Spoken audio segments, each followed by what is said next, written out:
SJC-11992, Commonwealth v. Aaron Dirgo.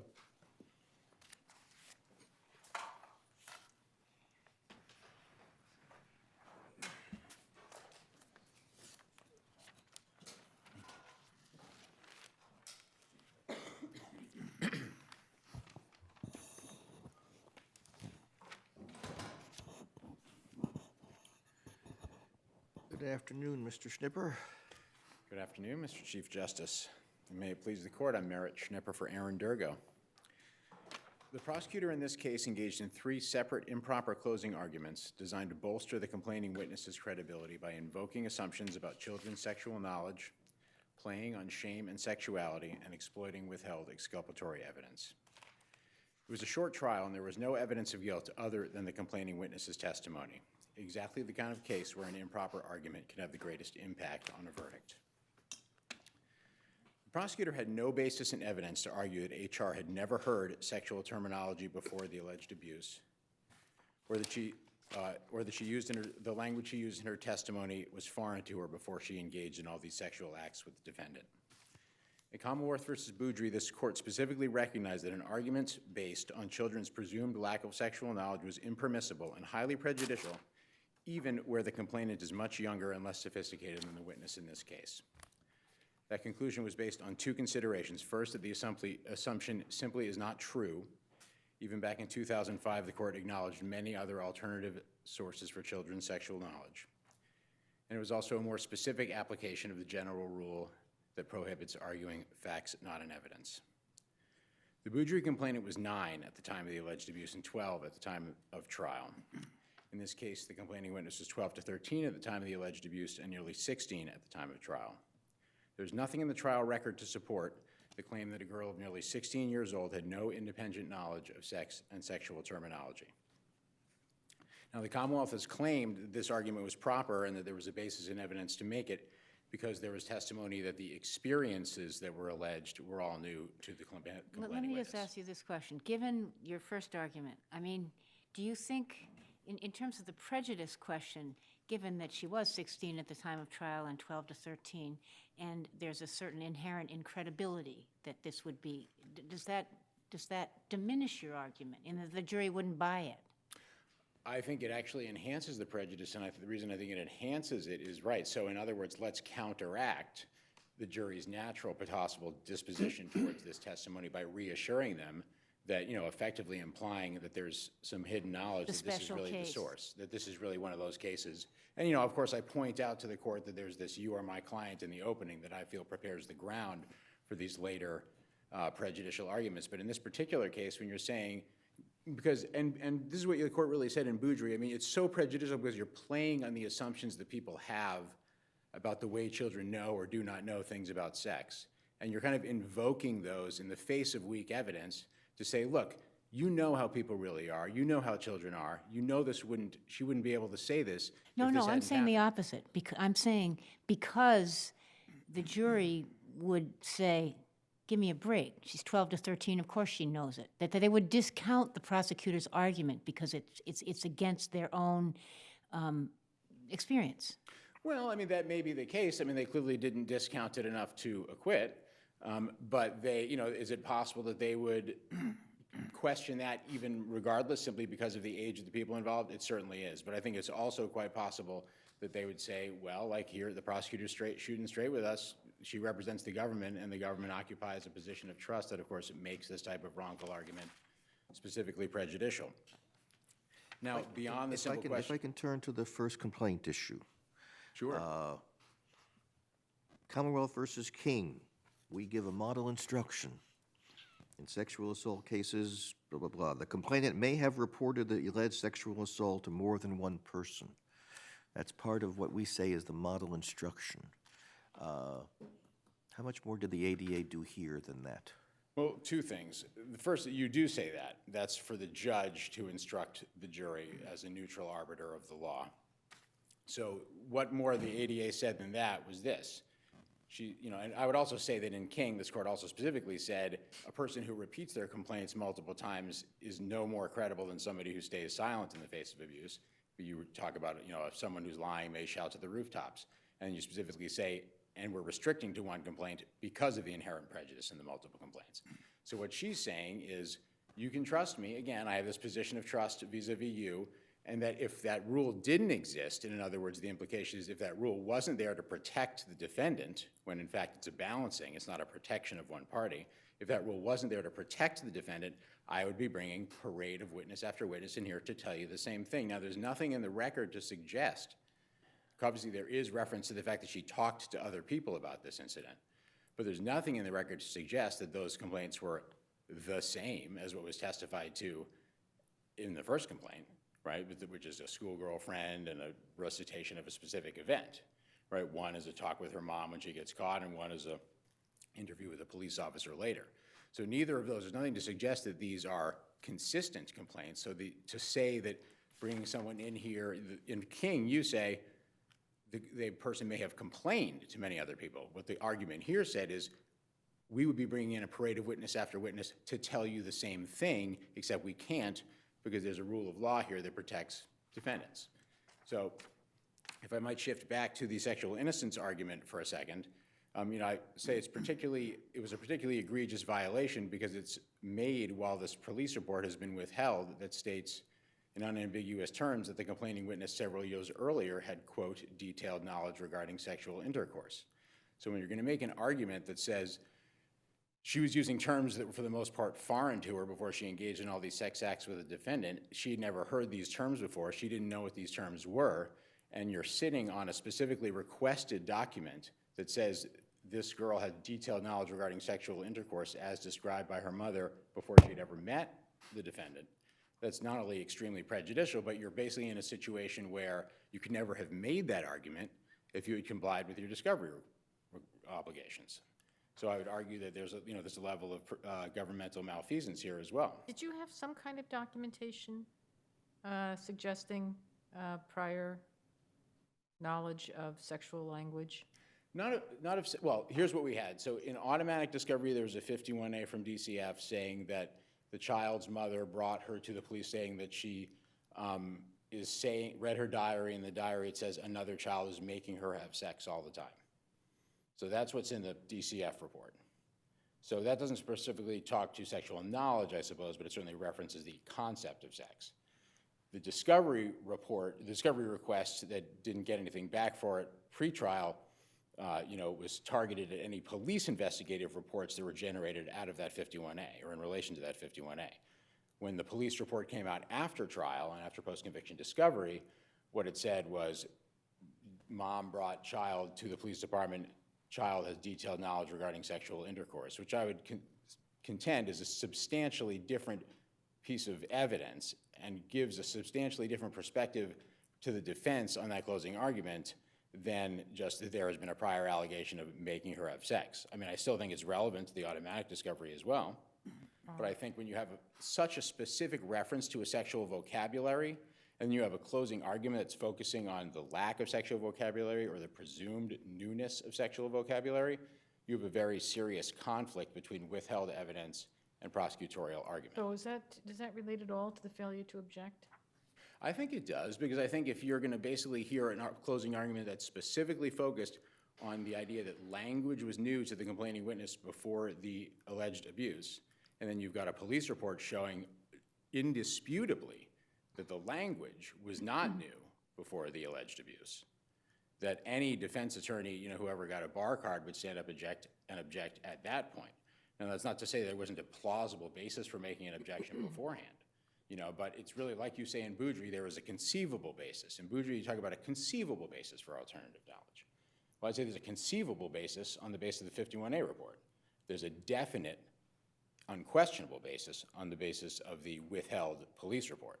So I think it really ratchets up the prejudice and really, I think, ratchets up what I've asked the court is to treat this as a preserved objection, because I think any defense attorney would have objected if they had been given that police report in a timely fashion. I would also like to specifically just reiterate that the issue I raised recently in my letter to the court about not moving forward with an evidentiary hearing on this matter, that's specifically an action I refrained from because I agreed with the Commonwealth that I would stand down until the conclusion of this direct appeal on seeking that evidentiary hearing to examine the prosecutor, and in no means did I mean to suggest that any later production undercuts our argument or that I don't think such a hearing is appropriate in this case. I simply believe it's appropriate for me to wait till the conclusion of this direct appeal, as that's what I agreed with the Commonwealth to do. Thank you. Thank you. Thank you.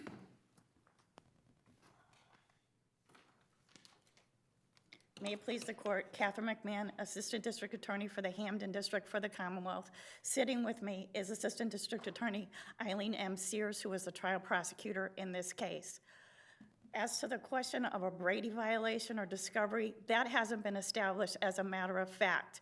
What the court has are the documents, the DCF documents, and the Chicopee Police Department documents about the basis of a prior allegation brought by the mother about another child and the complainant in this case. What the court does not have is a factual determination about what the trial prosecutor knew, what she had, and when she had it. There is no basis on the trial record for this court to conclude that she had the Chicopee Police Department report and sat on it, as my brother has suggested. Does that matter in terms of whether or not we should regard this as preserved error, since we know the defendant did not have it? We don't know. No, the defendant didn't have it. We If don't- it's an allegation that she withheld discovery and exploited that in her closing argument, you can't make it because you don't have facts about malfeasance. We can't do that because it's dependent on malfeasance, as opposed to the fact that this document objectively should have been produced if available and was not, and the defendant didn't have it and couldn't object on that But I basis. think the defendant's argument is that the prosecutor had it. She knew what its contents were, and she argued contrary to what the contents were. And that you don't have as a matter of fact. The appellate court's province isn't fact-finding.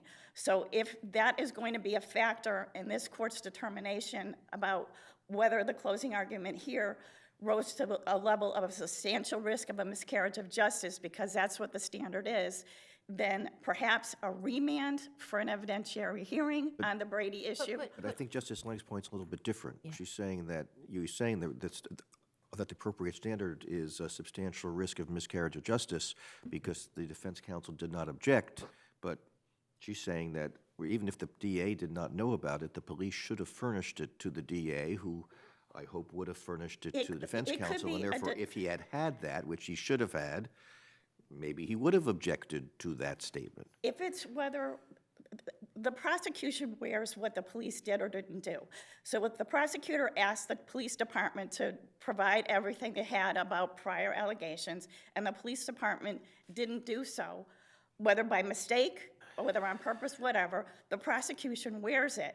But it's a different question to say that this prosecutor deliberately withheld something on her own, not that it just wasn't produced, but that It is, but the bottom line isn't, We're not making that allegation. We're not suggesting that. I'm We're suggesting the suggesting that bottom line is the bottom line is it's the almost like newly discovered evidence in a way that if had it been discovered at the time would have been a grounds for a very vigorous objection.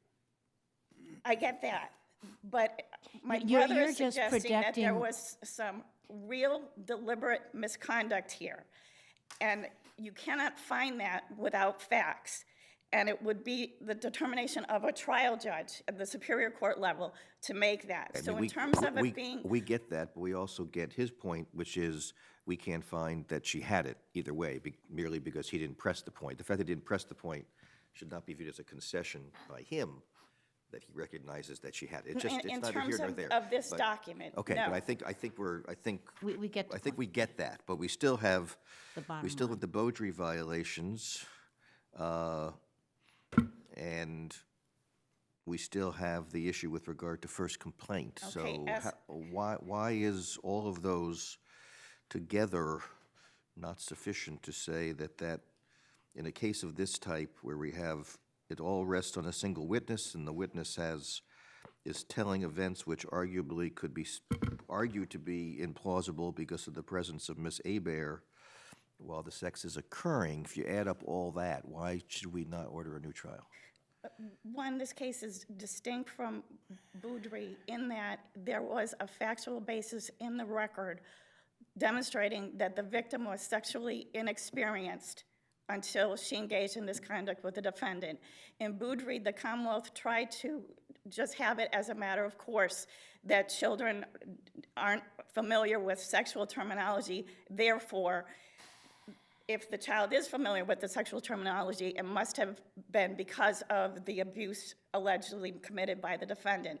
Here, the victim testified that she was 15 at the time of trial, and she used common terminology both in her first complaint and in her testimony at trial about specific acts. So I suggest that the idea that a 15-year-old or a 12 or 13-year-old, which was her age at the time of the incidents, wouldn't know those concepts is something that today is not credible. But what the prosecutor was suggesting based on the victim's testimony was that this was all new to her. She felt comfortable with the defendant. She was curious. She went along with it. During cross-examination, she acknowledged that she lost her virginity to the defendant, and she testified to a progression of conduct from cuddling to touching all the way to oral and vaginal intercourse. So there was a progression there. Was new, she was curious, she trusted the defendant. She also, based on her demeanor, the prosecutor argued that she was embarrassed, that she was ashamed, and that she felt manipulated by the defendant, and that those emotions were expressed by her while she was testifying. And the prosecutor suggested that the jury could find that the victim was credible based on her demeanor, based on her shame, based on her embarrassment, based on the fact that she had, even though she denied it at trial, had fallen for the defendant and later realized that she had been manipulated by him. So unlike Boudry, there was a factual basis for the comments about the victim's sexual inexperience and embarrassment. The prosecutor did err in saying that the victim had never heard the word ejaculation before. She had testified that she was familiar with the term. She couldn't define it, but then she described the defendant ejaculating and that she knew that she didn't want to get pregnant, so she was familiar. That was one misstatement of fact, one single misstatement, and the jury that was the group who had heard the victim's testimony was instructed that they were the sole finders of fact, and what the prosecutor and defense counsel said was only argument, it wasn't evidence, it was up to the jury to decide. So that one misstatement isn't. Was she specifically asked about how she knew these words? She was specifically asked about the word ejaculation. And that was a misstatement then on the part of... Exactly. I understand that, but I'm saying that Baudry seems to require an adequate and a specific basis in the record that excludes other possible sources of this knowledge. And I'm not really hearing from what you've said how that last part of it is met. That one part is wrong. She did testify not only that she knew what the word was, she couldn't define it. Right, so but she knew what it was and she could describe it. Right, so on the one time... So that's an error.